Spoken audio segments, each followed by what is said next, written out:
Olá, tudo bem? O meu nome é Paulo Henrique Silva e esta é a minha série de estudos bíblicos em vídeo com o propósito de incentivar-lhe a conhecer e a prosseguir em conhecer a palavra do nosso Deus. O estudo de hoje visa aguçar o seu interesse sobre a que talvez seja a primeira carta escrita pelo apóstolo Paulo, a carta aos Gálatas. Talvez seja mesmo o primeiro livro escrito no Novo Testamento. Há alguma dúvida aí em relação à carta de Tiago, mas há fortes indícios que a primeira carta, o primeiro livro do Novo Testamento, seja esta importante epístola de Paulo àquela região da Galácia, aquele povo que ele tanto amava. Esta carta tem fortes repercussões, desdobramentos nos dias de hoje. Tanto naquela época quanto hoje, nós precisamos estar firmes, tal como Paulo nos incentiva, nos alerta, na justificação por meio de Cristo, na liberdade que temos em Cristo e na vida de santidade que podemos ter se andarmos no Espírito. Para que haja uma compreensão melhor da carta, vale a pena fazermos uma visita aos aspectos históricos e geográficos. A região da Galácia, província romana da Galácia. Você pode ver aqui em destaque, neste mapa, representando províncias do Império Romano. Note ali as províncias da Judéia, mais ao sul, província da Síria, onde está Antioquia, a província da Cilícia, a região da cidade de Tarso, chegando então à Galácia, caminhando mais para o ocidente, regiões da Bitínia e Ponto, da Frígia, Mícia, da Trácia até a Macedônia, descendo para o sul, a região da Acaia, na bacia do Mediterrâneo, a atual Grécia, ali na bacia do Mediterrâneo. Todas essas regiões foram visitadas até a Itália por Paulo durante as suas viagens missionárias. E a região da Galácia foi visitada já na primeira viagem missionária. A região que nós estamos falando foi ocupada inicialmente pelos povos frígios, isto por volta do século X a.C. Na sequência, os celtas dominaram a região, até que vieram os gregos no século IV a.C. e a influência romana a partir do do ano 12 a.C., já com a dominação do Império Romano. Esta região incorporou a Licônia ou Licaônia, e você pode ver menção em Atos 14, 6 e 11. Vale a pena observarmos também esta representação cartográfica atual com a divisão geopolítica dos estados, das repúblicas da Turquia, temos também a Síria, a República do Líbano, o Estado de Israel, a Jordânia mais ao sul e a oeste, a República da Macedônia do Norte, a Grécia e ali também mostrando o mar Mediterrâneo. Portanto, a região, na época chamada de Galácia, hoje está contida na Turquia, faz parte deste país e faço também destaques aqui para você de 3 sítios arqueológicos de Antioquia da Psídia, de Listra e de Derbe, e de uma cidade atual na Turquia, chamada Konia, na qual estão as representações arqueológicas da cidade antiga de Icônio. Antioquia da Psídia, Icônio, Listra e Derbe eram cidades da Galácia, hoje na região da Turquia, que foram visitadas pelo apóstolo Paulo. Assim podemos ter um panorama tanto da época do Império Romano quanto nos nossos dias. A região da Galácia tinha como capital a cidade de Âncara, isto para os povos gálatas, como também para o Império Romano, mantiveram Âncara como sua capital. E até hoje a República da Turquia tem nesta cidade de Âncara a sua capital. Uma cidade cosmopolita, uma cidade pujante, estamos tratando aí de uma ordem de 5.500.000 pessoas, habitantes na cidade de Âncara. Não é a cidade mais populosa da Turquia. A mais populosa é Istambul. Lembra-se de Istambul? Bizâncio, Constantinopla, Istambul. é a cidade mais populosa, mas não é a capital. A capital da Turquia é Ankara, a exemplo do que era no Império Romano e também na constituição dos povos da Galácia. O termo Gálatas, nós precisamos entender bem. Trata-se de um termo geográfico e étnico. Ele remete a uma localização e a um povo. No âmbito da carta de Paulo, trata-se de um conjunto de igrejas. Não é uma igreja específica, como houve a carta aos Filipenses, aos Tessalonicenses. Não, aos Gálatas é para um conjunto de igrejas de uma localidade, de uma região habitada por um povo, por uma etnia específica. O povo gálata tinha consigo heranças da dominação celta e da dominação frígia. Incorporou, na sequência, as influências helenísticas, grega e romana. Eles eram politeístas. A cosmovisão dos gálatas tinha muitos deuses, pouco contato com o judaísmo, muito misticismo e magia. Foi nesse ambiente que Paulo visitou, implantou igrejas e também escreveu esta importante carta. As igrejas da Galácia foram constituídas por Paulo durante a sua primeira viagem missionária. Anos 45, 49, Paulo e Barnabé estavam em Antioquia da Síria. A igreja impôs as mãos e enviou os missionários. Fizeram a primeira viagem missionária passando pela região da Galácia, implantando igrejas em cidades importantes, Antioquia da Psídia, Icônio, Listra e Derbe. Antioquia da Psídia era uma colônia romana, lá se falava o latim, tinha-se a cidadania romana. Leia Atos 13, 14.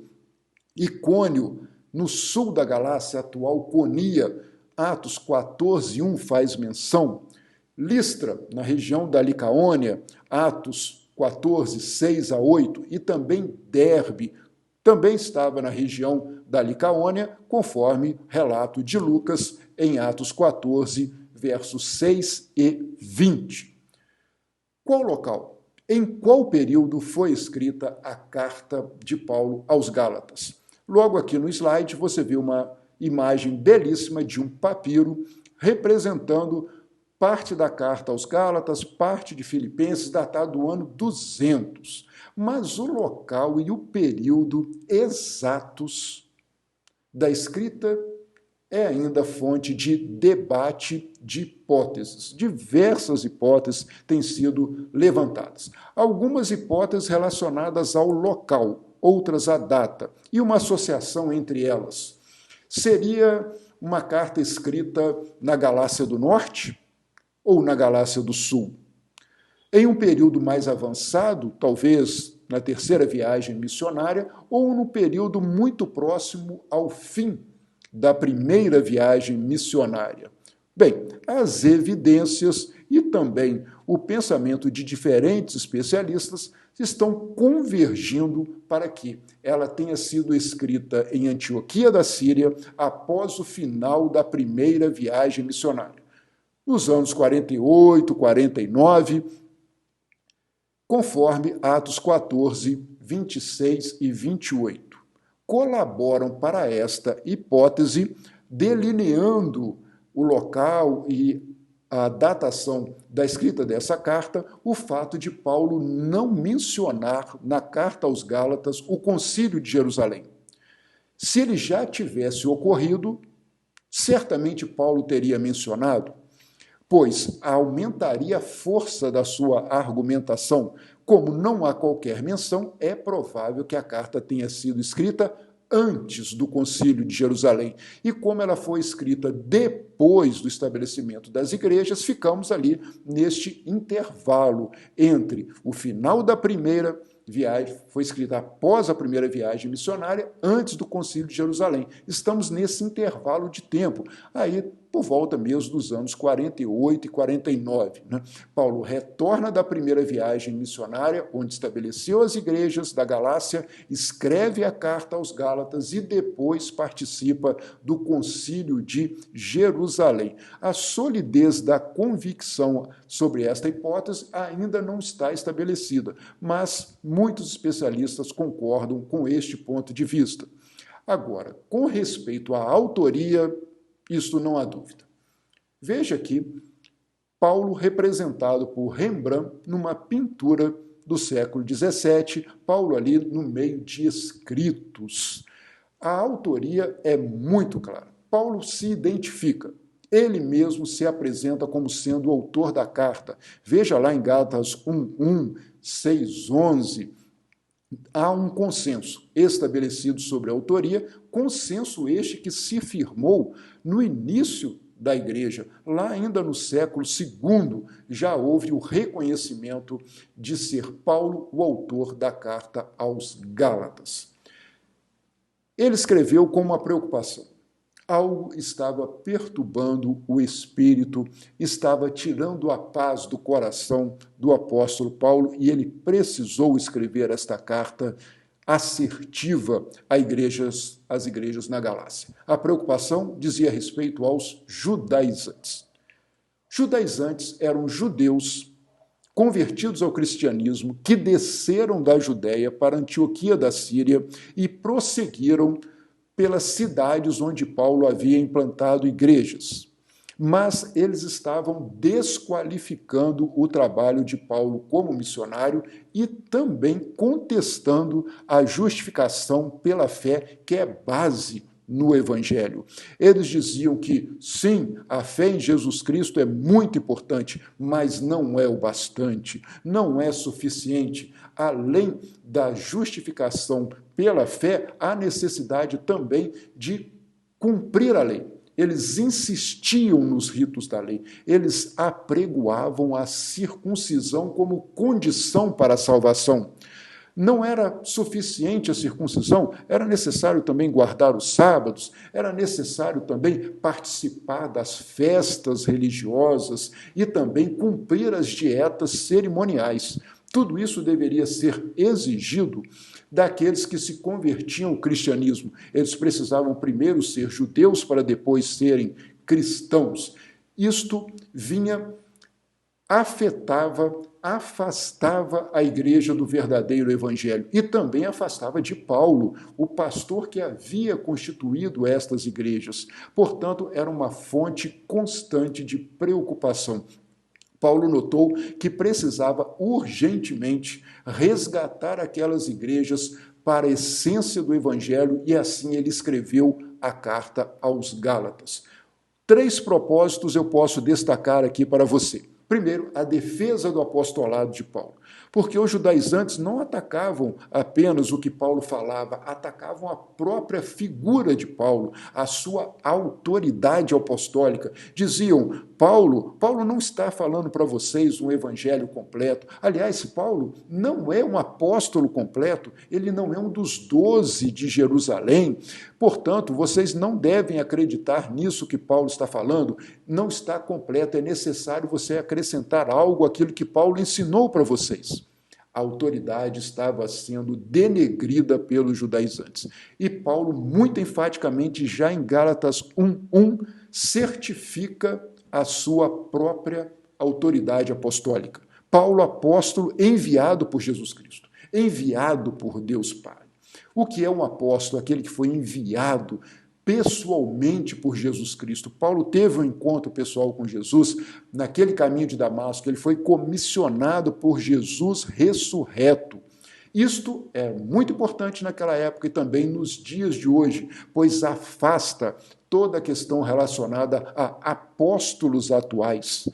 Não temos apóstolos atuais, porque isso seria possível somente se Jesus, em pessoa, os comissionasse. O que aconteceu certamente com Paulo. Segundo propósito, a defesa das boas novas da salvação, para sermos justificados pela fé, pela fé em Cristo e não pela prática da lei, conforme Gálatas 2,16. Quem está dizendo isso? Um judeu. Paulo, um judeu, testemunhando que a lei não é capaz de salvar, que é necessária a justificação pela fé no sacrifício de Cristo. Esta era uma palavra muito importante para a igreja que estava nascendo naquela época, para os nossos dias também, e o foi para os reformadores. Na época da reforma, a leitura de Gálatas fortaleceu o ânimo, deu força ao espírito daqueles que apregoavam a justificação pela fé, os reformadores. Terceiro propósito importante dessa carta, a defesa da liberdade cristã. Por que vocês vão retroagir? Porque agora vão voltar aos ritos do judaísmo, porque vão voltar à antiga aliança, se a nova aliança se apresentou para nós por meio de Jesus, se foi para a liberdade que Cristo nos libertou, conforme Gálatas 5:1. Não é necessário cumprir os ritos da lei, pois a lei foi cabalmente cumprida por Cristo naquela cruz, está consumado. Isto corrobora o que Paulo escreveu aos Colossenses, no capítulo 2, verso 14, a escrita da lei, que consistia em ordenança e nos era contrária, Cristo rasgou, pregando-a na cruz. Este terceiro propósito toca fortemente na consciência cristã. Não fiquem com saudade das cebolas do Egito, não fiquem com saudade dos ritos.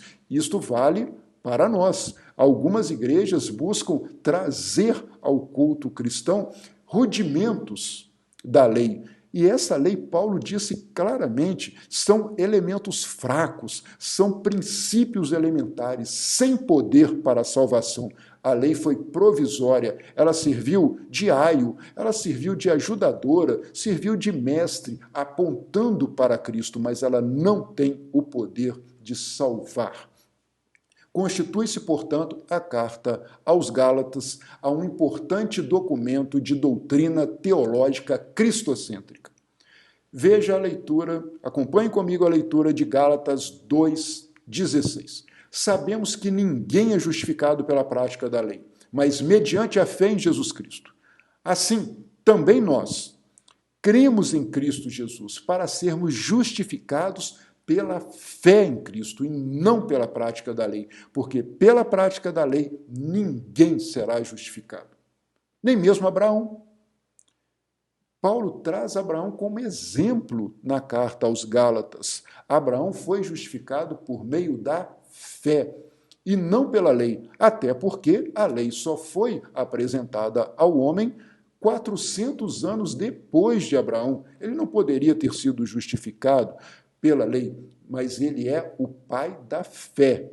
Nós temos a mesma fé de Abraão e é por meio desta fé em Cristo que nós somos justificados. A lei nunca salvou ninguém e nunca salvará. Ninguém será justificado pela lei. A lei aponta o pecado, ela aponta para a necessidade que temos de um Salvador, Salvador este que é Cristo Jesus, o nosso Senhor. Percebo que você já está bastante empolgado, quer imediatamente começar a sua leitura, o seu estudo de Gálatas a partir desta introdução que estamos fazendo aqui. Para facilitar ainda mais o seu estudo, pontuo um sumário da carta. Primeiro ponto, a abertura. Não diria exatamente uma saudação, é muito comum Paulo iniciar a carta saudando a igreja, amados, filhinhos, graça e paz. Nessa carta é diferente. A abertura é, na verdade, uma repreensão. Por que vocês estão rapidamente assim deixando o verdadeiro evangelho? Paulo já exorta na abertura, capítulo 1, versos de 1 a 5. Segundo tópico do sumário, Paulo problematiza, descreve o problema, o que está acontecendo nas igrejas da Galácia que tem me preocupado tanto. Eu os deixei, eu os ensinei, mas agora vocês estão sendo motivo de preocupação para mim. Por quê? E ele apresenta toda a argumentação problematizando o que estava acontecendo nas igrejas da Galácia. Terceiro ponto do sumário. Paulo defende o seu próprio apostolado. Estamos do capítulo 1, verso 11, até o capítulo 2, verso 14. A legitimação, as credenciais de Paulo como um verdadeiro apóstolo. Ponto 4 do sumário. Paulo defende o evangelho. Sim, é a defesa clara do evangelho da justificação por meio da fé, das boas novas da nova aliança que temos em Cristo Jesus. Vai lá do capítulo 2, 15 até o 4, 31. Ponto número 5, Paulo defende a liberdade cristã, a nova vida, a transformação que temos após sermos justificados por meio de Cristo Jesus. Vivemos uma vida de liberdade. Não deixe que a lei te aprisione, não deixe que os ritos te aprisionem, porque eles foram cumpridos integralmente por Cristo. Nós não precisamos cumprir estes ritos. Nós vivemos a liberdade em Cristo Jesus, nosso Senhor. E Paulo se despede com uma bênção, conforme o final da carta, lá no capítulo 6, verso 18. Aí está o sumário, e sei que você irá agora dedicar-se, empenhar-se no estudo dessa carta. Mais uma mensagem importante para o seu coração, extraída de Gálatas 5:25. Se vivemos pelo Espírito, andemos também pelo Espírito. Aquele Espírito que nos deu a vida, que nos deu a nova vida, também deve conduzir os nossos passos. Justificados que somos, salvos pela graça por meio da fé em Jesus Cristo, agora buscamos viver em santidade. Em liberdade, mas em santidade. Só conseguiremos ser santos, viver em busca da santidade, se vivermos, se andarmos no Espírito. Não será pelo nosso braço forte, não será pela nossa força de vontade a cada dia, mas pelo poder do Espírito Santo viveremos em santidade e testemunharemos o Evangelho, as boas novas de salvação em Cristo Jesus. Agradeço a você muitíssimo por ter participado deste estudo.